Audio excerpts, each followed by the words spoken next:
चालू करो बे। चर्चा की शुरुआत करते हैं गौरव भाटिया जी, सबसे पहले आप ही के पास। वो कह रहे हैं कि जश्न युद्ध विराम का नहीं, जीत का होना चाहिए। जो विपक्ष के तमाम सवाल उठ रहे हैं, वो कह रहे हैं कि बीजेपी सारा क्रेडिट ले ले रही है इस ऑपरेशन सिंदूर का जो सेना ने किया है। हम पे नहीं, अरे आप उनसे पूछिए जिनकी हैसियत पे हमने विराम लगाया है। 11 एयरफोर्स बेस स्टेशन हमने ध्वस्त कर दिए। हमने वो 9 ऐसी जगहें हैं जहां टेररिस्ट पैड, लॉन्चिंग पैड को खत्म कर दिया। अच्छा, हमको सिखा रिया है। क्या ये जश्न नहीं होना चाहिए? क्या पूरे विश्व में एक संदेश नहीं जाना चाहिए कि भारत इस वक्त जश्न मना रहा है? बीच में दखल अंदाजी ना करना, वरना तुमको भी नेस्त नाबूद कर देगा।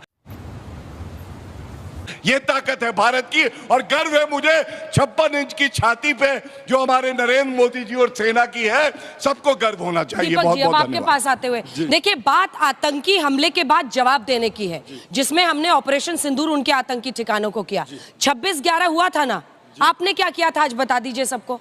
अंजना जी देखिए, हमारी सेना पे तो सबको गर्व है। आप सबको गर्व है तो खड़े होके एक बार ताली बजाइए। सेना के लिए खड़े होके ताली बजाना चाहिए, बैठ के नहीं। पहली बात। दूसरी बात मैं कहूंगा कि हमारी सेना के पास तो ऐसे लॉन्चिंग पैड है कि पाकिस्तान को तबाह कर दिया। बात है कि भाजपा के जो प्रवक्ता है ना, इनका लॉन्चिंग पैड फुस हो चुका है। ये 15 दिनों से वही बात कर रहे हैं, वही बात कर रहे हैं, वही बात कर रहे हैं। अरे इनके नेता कहते थे ना, देश में है जो गद्दार उनको गोली मारो। अब आपको पता चला गद्दार कहाँ है? पूछना है किसी को गद्दार कहाँ है? जगदीश देवड़ा मध्य प्रदेश का डिप्टी सीएम है, वो गद्दार है। कहता है सेना मोदी जी के चरणों में नतमस्तक है। गद्दार है कि नहीं है? बोलो आप लोग। बात तो सही है। हाँ या ना? सेना किसके चरणों में नतमस्तक है? भारत माता के। तो गद्दार है कि नहीं है? जिस पार्टी में ऐसे नेता होंगे वो पार्टी गद्दार है कि नहीं है? हाँ या ना? हाँ या ना? बोलिए। गद्दार पार्टी का प्रवक्ता यहाँ बैठा हुआ है। सही पकड़े हैं। बहन कर्नल सोफिया, मैं जाति मजहब रंग नहीं देखता। बात यह है कि जो सेना पे गद्दारी का आरोप लगाए, सेना में कौन देखे, उस पार्टी के नेता गद्दार हैं कि नहीं है? हैं या नहीं है? आप लोग बोलिए। भाजपा नहीं, कांग्रेस नहीं, राष्ट्र सर्वोपरि होना चाहिए। तो गद्दारों की पार्टी भाजपा है, देशद्रोही भाजपा है। वो अनुराग ठाकुर कहाँ छिपा है? मारो गोली इनको, मारो गोली अपनी पार्टी के नेताओं को, मारो गोली उस डिप्टी सीएम को, मारो गोली उस गद्दार विजय शाह को। वो नहीं मिलेगा। वो नहीं, एक सेकंड, मेरे सवाल का जवाब आप। एक धर्म युद्ध था। सर सुनिए ना अंजना जी, हमने प्रेस कॉन्फ्रेंस करने नहीं गए थे नरेंद्र मोदी जी की तरह। नरेंद्र मोदी जी गए थे गिद्ध की तरह। नरेंद्र, एक मिनट, चुप हो जाइए। गौरव भाटिया चुप हो जाइए। नरेंद्र मोदी जी गए थे घड़ियाली आंसू रोने। जो बच्चा बचपन में मगरमच्छ पकड़ता था, वो 26/11 के बाद बड़ा होके मगरमच्छ के आंसू रोके कह रहा था कि पाकिस्तान को पाकिस्तान की भाषा में जवाब दो, लव लेटर मत लिखो। तो मोदी जी सीज फायर क्यों निकले? आप तो फायर थे, चले थे फायर लगाने, और हो गए आप सीज फायर। तुम्हें शर्म है? कुछ शर्म आया है? बात यह है कि नरेंद्र, मुझे अभी भी पता नहीं चला आपने क्या किया है। नरेंद्र मोदी जी से आपने सवाल पूछा कि सीज फायर क्यों कर दिया? देश आज जानना चाहता है। अमेरिका के दबाव में किया या पाकिस्तान के दबाव में किया, चाइना के दबाव में किया, किसके दबाव में किया? वो बताएंगे ना, आप अपना बताइए ना। मैं पूछ रहा हूँ, जिस दिन आप 26/11 के बाद प्लीज। बात 26/11 से बहुत आगे जा चुकी है। बात पॉलिसी की है ना, कि बात आपकी क्या पॉलिसी है? देश में टेरर अटैक पर आपकी क्या पॉलिसी थी, इस पर टेरर अटैक पे हमने कई सारे एयर स्ट्राइक किए पाकिस्तान पे। 26/11 के बाद पाकिस्तान के साथ सारे संबंध तोड़ दिए।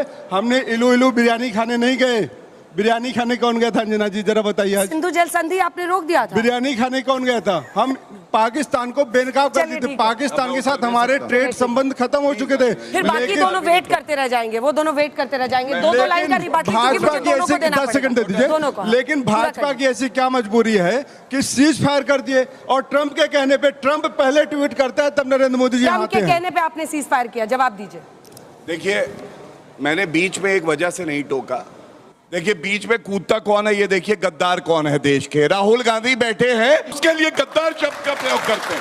अब सुनिए, देखिए, अभी बीच में ना बोलो बेटा, बीच में नहीं बेटा, अब नहीं होगा। अरे गाड़ी निकल गई, ताऊ जी, जवाब आएगा, ब्रह्मोस चलेगा। बोलो ताऊ जी, पिटोगे, चलो चुप हो जाओ। अरे बोलो ताऊ, सुनिए।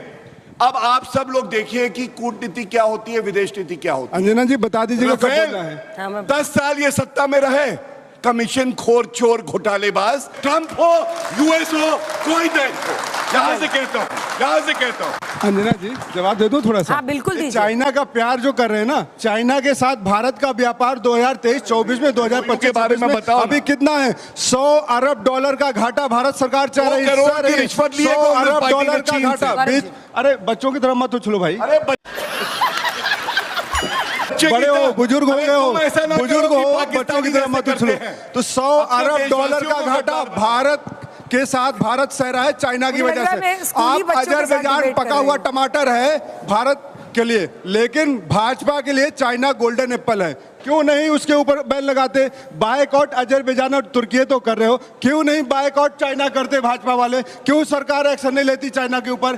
क्यों आप चाइना के साथ झूला झुलाते हो, घूमते रहते हो? बताओ, समय देश देगी को तो बताओ। उत्तर दे दूंगा। दूसरी बात मैं कहूंगा ट्रंप बब्बा के ऊपर, तुझे देवता बनाकर मेरी चाहतों ने पूजा। ये मोदी जी का प्यार है जो ट्रंप को खुदा बना दिया। तो मोदी जी ने ट्रंप को खुदा बना दिया। जब वहां गए और आप शायर अपनी बन बार गए। ट्रंप और आप शायर बने थे। ठीक से कर पाते हैं ना, पढ़ाई करते हैं ना, शायरी करते हैं। ये कैसे सुनिए कांग्रेस ना, के प्रवक्ता? अजय राय पे भी तो 2 लाइन बोलिए। आप देखिए- सोचिए जिन रफाल वाले पायलट्स को अगले दिन टेक ऑफ करना था, उन्होंने जब देखा होगा कि आपका यूपी प्रदेश का जो अध्यक्ष है वो एक खिलौना लेके उसमें नींबू मिर्ची लटका के ऐसे झुला रहा है। अंजना जी, घर की बात हम आपस में लड़ेंगे, लेकिन भारतीयों के बीच में कांग्रेस, बीजेपी और मीडिया के बीच में ट्रंप कौन होता है आने वाला? कौन है तीसरा देश हमारे बीच में मध्यस्थता करने वाला, बताने वाला कौन होता है? फुटबॉल का गेम खत्म बात है दूसरी बात। मिस्टर वाजपेयी। और मेरा सवाल ये है कि जो ये हमला हुआ था भारत पे अभी पहलगाम का, चाइना से बहुत सारी इंडस्ट्रीज वो इंडिया में शिफ्ट करने वाली हैं। क्या इसमें कहीं चाइना का भी हाथ था इस हमले को कराने में? एक साथ जवाब। भाटिया साहब, मेरा क्वेश्चन आपसे है। सर, आप लोग राष्ट्र के मुद्दे पे राजनीति करते हैं, जो बेसिक सी चीज़ है पूरा राष्ट्र जानता है। आपके मंत्री मध्य प्रदेश के राष्ट्र की बेटी कर्नल सोफिया कुरैशी के बारे में इतना अभद्र टिप्पणी करते हैं, लेकिन आपकी तरफ से कोई भी, आपकी पार्टी की तरफ से स्ट्रॉन्ग बोल्ड एक्शन देखने को नहीं मिलता है। बहुत बढ़िया। 3 दिन के अंदर केवल सीज फाइज करना, ये मुझे 56 इंच की सरकार का तो ये काम नहीं लगता। बहुत बढ़िया। जवाब दीजिए। सही पकड़े हैं। गौरव जी। जब प्रधानमंत्री जी ने कह दिया कि हमने सेना को खुली छूट दी है और पाकिस्तान के अंदर घुस के हमने उन्हें मारा है, तो प्लानिंग में समय लगता है और वो अचूक होनी चाहिए, वो ऐसी होनी चाहिए कि कभी कोई गलती ना हो। तो मैं समझता हूं हमें हमारी सेना पे भी पूरा विश्वास होना चाहिए। और 3 दिन में सीज फायर हुआ, ये बात आपने कही, तो मैं इतना जरूर कहूंगा, 3 दिन में, 5 दिन में, 7 दिन में, या अभी ऑपरेशन सिंदूर चल रहा है, कितना समय चलेगा, ये टीवी डिबेट में चर्चा नहीं हो सकती है कि हमारी रणनीति क्या होगी, कितने समय तक चलाएंगे, कहां पे भेदेंगे, कहां पे सबक सिखाएंगे पाकिस्तान को। और एक बात जो कही गई कि राजनीति हम कर रहे हैं, मैं बिल्कुल इससे सहमत नहीं हूं। भारतीय जनता पार्टी ने, बल्कि इस चर्चा में भी आप देखिए, हमेशा हमने कहा कि विपक्ष के जो बड़े नेता हैं उन्होंने सरकार का साथ दिया और ऐसे ही होना चाहिए। लेकिन 23 अप्रैल को 22 को हमला हुआ आतंकवादी, रॉबर्ट वाड्रा का ट्वीट आया, क्योंकि भारत में हिंदुत्व शक्तियां बढ़ रही हैं और मुसलमान जो हैं वो कमजोर पड़ रहे हैं, इसलिए आतंकवादी हमला हुआ। इसका मतलब आतंकवादियों को क्लीन चिट देना। मैंने राफेल का बताया, प्रधानमंत्री जी के शरीर से सर तन से जुदा का एक एक्स ट्वीट करके डिलीट करा गया। कौन राजनीति कर रहा है, आप मुझे बताइए। बड़ी जिम्मेदारी से मैं एक बात कह सकता हूं, चाहे पाकिस्तान हो चाहे चीन हो, अगर बुरी नजर से कोई भारत को देखेगा तो उसको खत्म कर दिया जाएगा। इतनी शक्ति भारत के तिरंगे में है और हमारी सेना में है, कोई नहीं रोक सकता हमें। ठीक है, एक सवाल आखिरी ले लेते हैं। एक धर्म है, तिरंगा एक वर्दी है। बात आज ये है कि भाजपा जो सत्ता में बैठी, आप लोग गीता पढ़े हैं ना, गीता में जब अर्जुन कहता है मैं अपनों को नहीं मारूंगा, मेरे हाथ पैर कांप रहे हैं, मैं युद्ध नहीं करूंगा, तो कृष्ण आते हैं, कहते हैं तो तेरा एक ही धर्म है अर्जुन, तो युद्ध कर, उठ और ए मत देख सामने। सामने पाकिस्तान है, आतंकवादी देश है, पूरी दुनिया जानती है।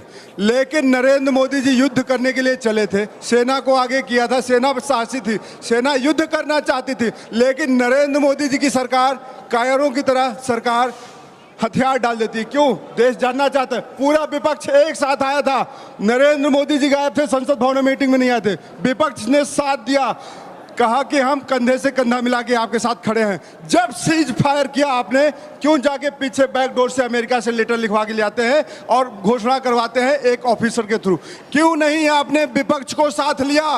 विपक्ष का पूछना एक काम बनता है। जब आप कहते हो विपक्ष साथ में नहीं आए तब तो विपक्ष गद्दार हो जाता है। जब विपक्ष साथ है तो कहते हैं विपक्ष का धन्यवाद, लेकिन जब सीज फायर करने जाते हैं तब अपने चाचा चौधरी के पीछे कदमों में पड़ जाते हैं। तो अगर हम सवाल करें सरकार से, अगर हमें सरकार बीजेपी से सवाल करे तो फिर देशद्रोही कहलाएंगे? कैसे सोच रखते हैं आप लोग? चलिए, कर्नाटका कांग्रेस का शांति वाला दिखाया। सिद्धारमैया साहब ने भी कहा था कि युद्ध नहीं होना चाहिए। देखिए, हम तो चाहते हैं कि शांति हो, लेकिन सर, परम सिलेबस में ही शांति, रहिएगा, सुनिए, सिलेबस पे सिलेबस में परम शांति, आतंक का सफाया करके जो शांति मिलेगी ना, उसके बाद ही पूरी शांति चाहिए, संपूर्ण शांति चाहिए।